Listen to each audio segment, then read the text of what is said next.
A paz do Senhor, meu nome é Solange, irmã Solange. A gente vai estar trazendo um testemunho agora da irmã Maria da Conceição, que é conhecida aqui na igreja como Irmã Lia. A irmã Lia vai estar contando uma revelação, uma experiência que ela teve com o Senhor do céu. E a nossa igreja fica aqui nos Funcionários 2, na cidade de João Pessoa. Nós congregamos aqui na IADUV, que é a Assembleia de Deus Ministério Unidos Vencemos, na rua Professora Maria Helena Silva Rocha, aqui no Funcionário 2. Então a irmã Lia vai estar contando essa experiência que Deus deu a ela para aumento da nossa fé, da fé do povo de Deus. Irmã Lia, conte, se identifique e conte aquilo que Deus lhe mostrou. Meu nome é Maria da Conceição, mais conhecida como Lia. E eu vou contar uma revelação que Deus me mostrou em janeiro. Eu não lembro a data de janeiro, mas eu sei que foi em janeiro. Eu fui dormir à noite e eu costumo colocar o celular para despertar à meia-noite para eu orar. E nessa noite, quando o celular despertou, eu acordei e desliguei o alarme do celular e fui colocar o celular no criado mudo. E na minha mente para me levantar para orar. Só que eu não tinha forças no corpo para levantar, mas na mente estava pedindo para mim, eu tinha na mente que tinha que orar, mas eu não tinha força para levantar. E eu coloquei o celular em cima do criado mudo e naquele momento eu senti que eu saí andando. E de uma certa forma eu me deparava muito rápido num lugar muito estranho e com duas jovens, e uma de costa e a outra estava com uma faca na mão. E eu ficava de pé, olhando e falava assim: Senhor, eu preciso ir lá, ela vai matar a outra. E quando eu dava um passo, eu sentia que alguém pegava na minha mão, e só eu olhava do lado, não tinha ninguém, só sentia que tinha uma mão pegada na minha, e uma voz falava: vem comigo, você não pode ver isso, é um sacrifício. E ali eu percebi que eu estava flutuando, eu estava subindo. E eu cheguei numa certa altura e eu vi uma porta que ela abria para dois lados. E aquela porta ela abriu um lado, mas muito estreito, que eu comecei, e ele mandava eu olhar. A voz dizia para mim: o Todo-Poderoso mandou te mostrar um pedacinho do céu. E quando eu olhava pelaquela portinha muito estreita, eu vi uma coisa muito maravilhosa, muito linda. As pessoas flutuavam, era tudo muito lindo, sem explicação. Não tem comparação. A gente conta, mas não tem comparação em nada da terra com nada da terra. E eu falava assim: eu quero ver mais, deixa eu ver mais, abre o outro lado. A voz falava: não, o Todo-Poderoso só permitiu você ver só um lado. E eu ficava insistindo, mais uma vez. Ele falou: vou abrir o outro lado, o Todo-Poderoso permite você ver mais um pouco. E quando ele abria o outro lado, eu vi um coral muito lindo, cantando. E aquele coral era muito lindo, e eu dizia assim: abre, que eu quero entrar, eu não quero mais voltar daqui. Eu quero ficar aqui. E ele dizia para mim: não, você vai voltar, ainda não é tempo. Mas a sensação era de não querer voltar mais. E naquele momento eu voltava, e quando eu chegava na minha casa, eu lembro que ele dizia para mim: vou entrar com você. E ele me dava uma estratégia que eu estava pedindo ao Senhor há muito tempo, e eu não via saída daquela estratégia. E ele colocava o meu guarda-roupa, dizia: o guarda-roupa neste lugar, o sofá neste lugar e a cama neste lugar. E ali eu despertava. Quando eu despertava, eu ficava imaginando: mas como assim, Senhor? Estava tudo do mesmo jeito, a casa estava do mesmo jeito. E eu fiquei uns dias pensando, cada vez que eu olhava para minha casa, eu via a diferença, porque ele me colocou de um jeito, mas eu não achava solução. um lugar muito pequeno, não achava solução. E um certo dia eu resolvi a fazer como ele me direcionou, né, porque vinha me incomodando. E deu certo. Quando eu coloquei tudo do jeito que ele me direcionou, me mandou, deu tudo certo. Foi do mesmo jeitinho. Hoje eu olho e é do jeitinho que ele mandou eu fazer. E está feito na minha casa, do jeito que o anjo mandou fazer.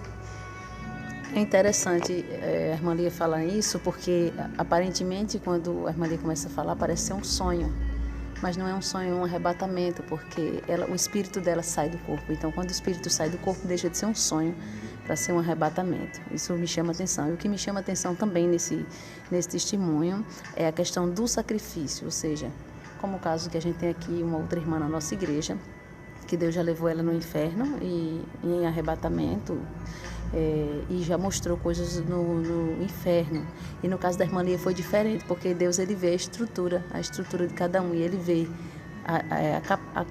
vamos dizer assim, a estrutura mesmo, a palavra mais correta é a estrutura que cada um tem para suportar ver determinadas coisas. Então, aquele anjo dizia que não era para ver aquilo, porque a ordem do Senhor foi para lhe levar para ver outra coisa, né, no céu. Isso me chama atenção, é o segundo ponto que me chama atenção. E o terceiro ponto que eu quero frisar aqui, bem interessante, quem é espiritual vai entender o que eu estou falando. Esse ponto da casa da irmã Lia, inclusive a gente já tinha conversado antes, porque a casa da irmã Lia é uma casa pequena, e pelo fato de ser uma casa pequena, ela colocou a cama do filho dela no quarto dela. E a gente tinha conversado há um tempo atrás, levantando o questionamento de que poderia, até que ponto isso afetaria no matrimônio dela, visto que o matrimônio ele tem que ser puro, tem que ser imaculado, como diz a Bíblia Sagrada no livro de Hebreus, né? Então, eu vi que aquele conselho que nós damos para ela de tirar a cama do filho dela, do quarto dela, foi um conselho muito direcionado por Deus. Porém, ela não via jeito ali na casa dela, né? Não via pelo fato da casa ser pequena. E me chamou muita atenção quando o anjo chega para trazer o espírito dela de volta e diz, não, eu vou te ajudar em algo. E fala justamente assim, você vai pôr a cama aqui, você vai colocar o guarda-roupa aqui e vai dar tudo certo. E eu pessoalmente já tive, né, na casa da irmã Lia, já tive lá na casa dela e eu vi que realmente Deus ele cuida da nossa vida, dos mínimos detalhes. E o último ponto que a gente tem que lembrar, irmã Lia, porque todas as pessoas que Deus leva para ver alguma coisa no inferno, lógico, que quer voltar rápido, né? E as pessoas que Deus leva no céu não quer voltar, porque o que tem no céu é assim, não se compara à terra, é uma paz. A Bíblia diz que lá não tem tristeza, lá não tem doença, não tem morte, né?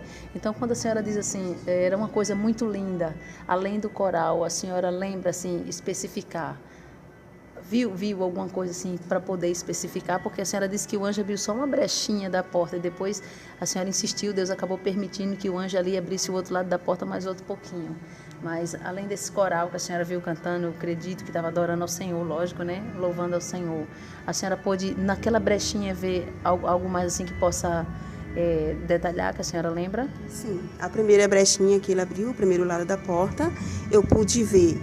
Era um campo muito lindo, umas nuvens muito brancas flutuando e anjos com asas, assim, eles pisavam, parecia que pisava no chão, mas não conseguia, era flutuando, era muito lindo. E era tipo um campo, uma paisagem muito bonita que não dá para dizer, porque a gente nunca viu na Terra. Na Terra não tem aquela paisagem. Por mais lindo que você tenha ido num lugar, que às vezes a gente vai num lugar e diz, nossa, que lugar lindo, mas não tem explicação. Uma paisagem muito linda, com flores, umas flores muito lindas que na Terra eu acho que não tem daqueles tipos de flores. A primeira parte muito pequena e a segunda, quando ele abriu ao outro lado, era só o coral louvando. E eu me lembro que eu ouvia muito o aleluia, aleluia, só que o som era muito longe, o som do aleluia, muito longe. Amém.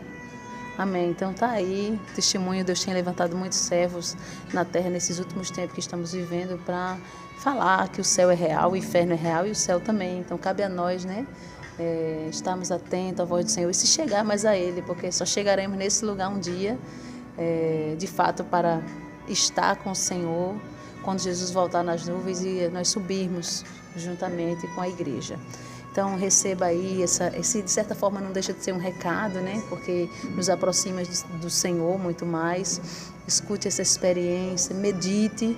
Então esse é o lugar que nós vamos. Você que de repente se afastou do Senhor, você que de repente está fraco na fé, quem sabe você enfraqueceu ou se desviou por motivo de escândalo. Eu poderia dizer para você, não, você volte, você não vai ver mais isso, mas não é verdade. Quanto mais vai chegando perto da volta de Cristo, mais haverá escândalos, mas você tem que entender que o apóstolo São Paulo disse que o nosso alvo é Cristo e a gente tem que prosseguir para o alvo, né? E diz o seguinte, ninguém que milita se embaraça com o negócio dessa vida, a fim de agradar aquele que o alistou para a guerra. Então, quando você cai, ainda que seja porque foi o irmão, porque foi um escândalo ou isso e aquilo, mas você se embaraçou com negócios dessa vida. E cada dia que passa, muitas capas cairão. Então, você que precisa fazer um concerto com Deus aí onde você está agora. Onde você estiver agora, feche seus olhos e volte para o Senhor. Faça uma oração aí. Entregue ao Senhor a sua vida. Procure uma igreja que tenha propósito com o Senhor, sinceridade para você congregar. Porque congregar é bíblico, né? Lá no livro dos Hebreus fala que muitos têm deixado de congregar. Mas congregar é bíblico, porque a igreja é um corpo e cada um de nós somos membro desse corpo. Porque para esse corpo ser completo, precisamos congregar. A Bíblia vai dizer em Coríntios que cada um tem, né? Quando se junta, né, irmã Lia, um salmo, uma doutrina, uma palavra, uma revelação, cada um tem algo, e isso é para crescimento. Então, não sejamos egoístas. Uma decisão de não congregar, que o diabo tem disseminado na mente das pessoas hoje em dia, é uma decisão egoísta, porque Satanás sabe que você deixa de formar o corpo de Cristo e, sendo assim, você não faz parte da noiva do Cordeiro. Então, se conserta com o Senhor aí onde você está, faz o concerto com o Senhor. Se você mora aqui perto, então eu te convido, Assembleia de Deus Ministério Unidos Vencemos, Rua Professora Maria Helena Silva Rocha, número 1160, e vamos adorar o Senhor aqui. E Deus, Ele tem feito coisas grandes e tem coisas maiores para fazer na tua vida. Fica firme com o Senhor até a volta de Cristo. Esse foi a experiência da irmã Lia. Como é o seu nome completo, irmã Lia? Eu já esqueci. Maria da Conceição. Então, a paz do Senhor Jesus para todos vocês. A paz do Senhor. Meu nome é Solange, irmã Solange. A gente vai estar trazendo um testemunho agora da irmã Maria da Conceição, que é conhecida aqui na igreja como irmã Lia. A irmã Lia vai estar contando uma revelação, uma experiência que ela teve com o Senhor.